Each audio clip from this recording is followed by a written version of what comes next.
ATREE has a very long history of working with the local communities, both in the Western Ghats and in the Eastern Himalaya. In the Western Ghats, we have been working largely in the Biligir-Rangan Hills, where the local communities comprise of Soligas, and they have been inhabitants of that land for really millennia.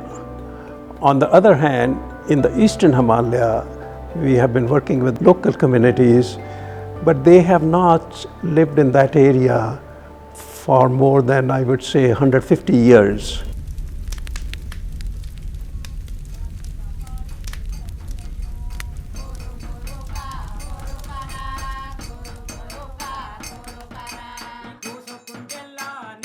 This is a song about spiders in the dense jungles of South India, which is also home to one of India's oldest tribes. Over 8% of Indians still live in forests. These are the indigenous communities, or Adivasis as they are known in India.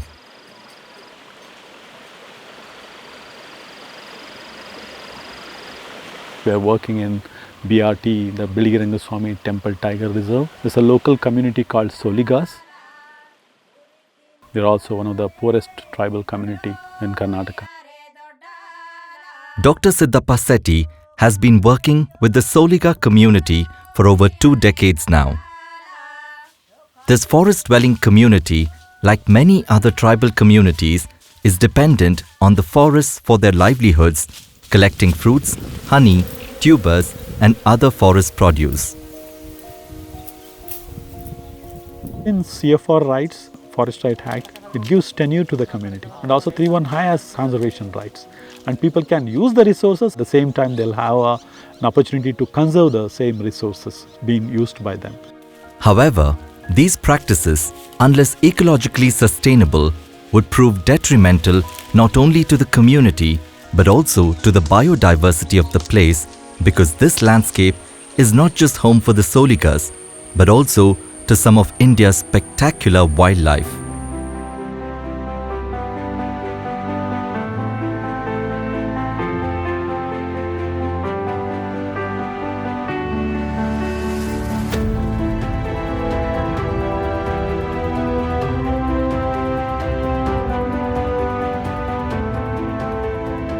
It was hence important that Dr. Siddhappa's team came up with a solution that would benefit the community while upholding the principles of conservation.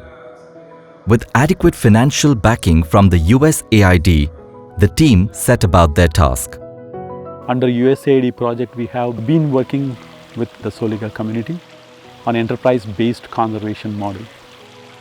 It helps community to monitor the resources. At the same time, it encourages them to increase their income through the non-timber yielding forest products. One of the components is the biological monitoring of the resources. We try to understand the population structure, the production level, extraction level, and regeneration level of these non-timber yielding forest product species. And we do ecological monitoring of all these species in the landscape through the participatory resource monitoring technique. The Soligas have always been a part of the forest, and their knowledge about the forest is immense. It was hence more beneficial to use their traditional knowledge of the landscape to monitor the resources. In the participatory resource monitoring (PRM) methods, we estimate the productivity of the rock base, Episa dorsata and gooseberry, Hamla. Usually we conduct meeting in the Podur level, settlement level. So we take all the Adivasis and community people and estimate the productivity, because the people going forest area observe the productivities available in the forest. After estimating the productivity, we draw the map, participatory resource map. The estimation being done by community are amazingly comparable with the scientific methods. So this is how we assess. We have ample of scientists in the entire country. We can't monitor each and every species, each and every landscapes. It's very important to encourage community to use their traditional knowledge to monitor these resources. That's more sustainable, more participatory, more inclusive. The community collects a large variety of products depending on seasonal availability and abundance. Honey, bee wax, soap nut, gooseberries, and the list goes on. Earlier, these products were going out from the sanctuary as raw materials with less monetary returns. The Forest Department-owned Lamp Society was helping the community sell the products at the profitable rate in the market. As a part of the enterprise-based conservation module, 3 processing units were set up by ATREE to complement this effort. What this decentralized processing unit does is add value to the resource being harvested by them, and income is being generated. The income being generated will go back to the community in the form of an incentive to conserve the forest. And out of 3 processing units, we have around 15 lakhs profit, and they're going to take a decision what they're going to do with this money for the development, for the individual household and things like that. To further refine the harvest methods and make it more sustainable, the genetics team would perform a series of studies in the lab. So as part of this project, what we did was we developed species-specific microsatellite markers for all these species, and then went about assessing the genetic diversity as well as the extent of inbreeding and gene flow across these plant populations. So one of the things that we did was categorizing this entire populations into less harvested and highly harvested, and we got samples from both these sites to see if harvesting has had any impact on the genetic diversity of these plant populations. So one of the things that we found was in few sites and for few populations, we found that genetic diversity was affected. Nevertheless, overall, because the harvesting has been only for the last 2 decades, it has not had severe impact on these populations. So what we have tried to do now is to develop sustainable harvesting methods so that the loss of genetic diversity is offset, and then the populations regenerate and grow back to the original populations that they were earlier, so that ecological cost of harvesting is minimized. Sometimes, not all problems are man-made. During the course of the project, the team was beginning to notice an alarming change in the forest. According to my studies, around 400 tons of gooseberry being harvested in this landscape every year. Currently, the gooseberry fruit is also declining quite significantly because there is a parasite called Taxillus tomentosa, parasite that feed on this gooseberry tree. The productivity is declining, and the size of the fruit and the quality of the fruit is decreasing, and even size of the seed is also getting impacted. This is one of our permanently marked tagged tree for many years to monitor hemiparasite. Around 50% of the infected gooseberry trees are getting killed because of the hemiparasite. Only time will tell what the future of wild gooseberries in these forests will be. Alongside the studies on gooseberries, Siddhappa and his team has also been trying to mitigate a problem most forests in India face: lantana. In MMLs, we are more focusing on invasive species like lantana. 20 years back, we did lantana mapping work in the landscape. The percentage of lantana distribution was 4%, and 10 years back it was like 33%, and currently it's 55%. So there's a tremendous increase. With such intense increase of lantana, the floral structure of the entire landscape changed. Lantana is very resilient and has a tremendous ability to outgrow native plant species. ATREE did a research on lantana invasion and the impacts of local forest and local biodiversity and livelihoods of local community in 2000 and 2001. They found that it's affecting not only wild animals, it also affecting livelihoods of local communities by suppressing local flora. Made a lot of medicinal and wild fruit are disappearing, and the grass has decreased completely, and also NTFE species yield also decreasing. Soligas in MM Hills were largely dependent on bamboo, and unlike their cousins in the BR Hills, did not depend on a variety of forest produce for their sustenance. There was an urgent need to mitigate this problem.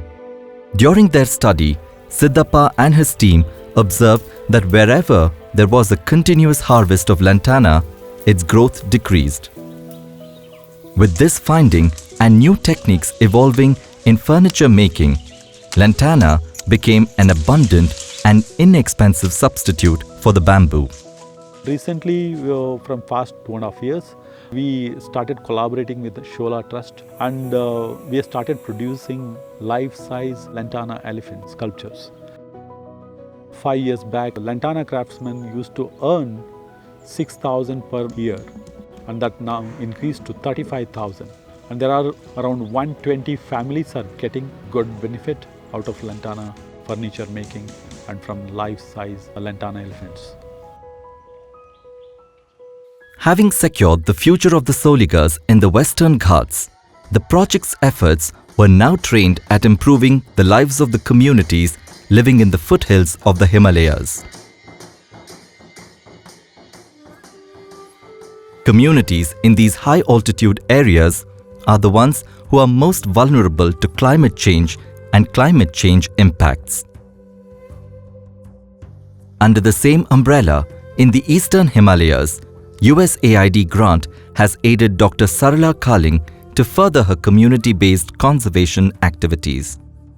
We were working in the Darjeeling Himalayas, as we call it, and the landscape includes 2 protected areas, Singalila National Park and Sanchal Wildlife Sanctuary. These are important because these are the only remaining patches of forests that we have in the Darjeeling Himalayas. So we worked in 30 villages around these 2 protected areas. People are by and large farmers here, and their livelihoods depend on farming or the agriculture products that they sell in the market. Even though their dependency on the forest is little for food, they still are dependent on firewood for cooking and to keep themselves warm in the cold winter months. January and February are sowing months, and rains during this time are crucial. However, these rains have been failing regularly over the last few years and affecting the livelihoods of these people. Living on fringes of forest brings other problems. Wild animals trespassing into fields and sometimes into homes can be a scary proposition. These were some of the problems the project was trying to tackle. We were fairly successful. We were able to meet the targets. But I think the most important thing that we've been able to do in not only in meeting the targets and also looking towards sustainability, so that even after the project is over, there are still some things that the communities will carry on doing. Climate change is going to happen. These erratic weather patterns are going to be more and more regular. So at least the community should be prepared, not have all the eggs in one basket, diversify their livelihood strategies. Climate-smart agriculture techniques involve using of indigenous resources wisely. 8-9 box तक हमारा गांव में है B, इसलिए B का सभी training हमारा मिला है और पोली हाउस का भी ट्रेनिंग मिला है। पोली हाउस में कैसे खेती लगाना है, साग सब्जी कैसे उमारना है, उसका सभी कैसा उसका प्लेटफॉर्म बनाना है, वो भी हमारा ट्रेनिंग मिला है। वर्मी कंपोस्ट को भी हमारा गांव में ATREE विभाग ने दिया है। जो ATREE विभाग ने दिया था घनेउला का मल, वो हम यूज़ कर रहा है, इसलिए हमारा खेती ज़्यादा हो रहा है। अभी जो हमारा आलू लगा रहा था 1 एकड़ ज़मीन में 4 कुंटल 5 कुंटल निकल रहा था ना, अभी हमारा 7 कुंटल 8 कुंटल हो रहा है।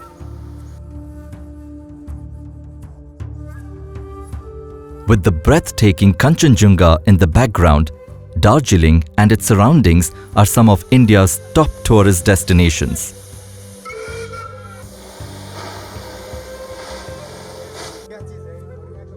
To help set up ecotourism in these villages was a masterstroke.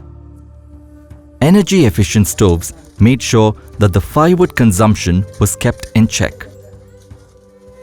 And finally, the issue of animal-human conflict was mitigated by involving the community, the Forest Department and the Block Development Office. An impenetrable wall of sticks, barbed wire and plants proved to be just the deterrent the animals required. So it's a landscape which can provide food, ecosystem services, provide water, microclimate regulation. So I think the message would be that we need to maintain this landscape the way it has been, multifunctional. And then I think only it will benefit people who are dependent on this landscape. The funding from the USAID, and I would say advice to inputs into the design of the program helped us a great deal in enlarging the scale of our activities as well as doing sort of more things than we would have done otherwise. So there have been significant ecological, economic, and social gains.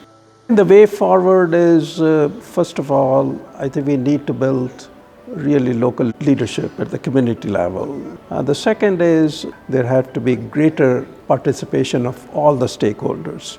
And thirdly, I would say that our approach has to also take into account the tremendous economic change and social change that is underway. We don't have that much time at our disposal. These changes are occurring very, very rapidly. I think we can deal with these issues. It is within our reach. It's a question of what priorities society has at any given time to environmental issues.